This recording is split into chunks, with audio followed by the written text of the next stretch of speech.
Navro'zni biz o'zi nechinchi sanada nishonlaymiz? 21 martda Navro'z bayramini nishonlaymiz.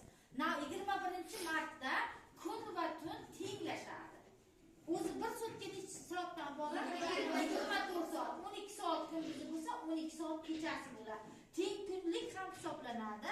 Hozir sizlar bilan Navro'z tarixi haqida videolarda insoniyat tarixidagi eng qadimiy bayramlardan biri. Tadqiqotchilar bu bayram haqida ilk yozma ma'lumotlar miloddan avvalgi 2-asrga partiya davlati hukmdorligi davriga borib taqalishini aytadi. Bundan ham oldinroq Ahamoniylar davlati zamonida ham bahor kelishi bilan bog'liq marosimlar o'tkazilgan bo'lishi mumkinligi arxeologik topilmalar orqali taxmin qilinadi.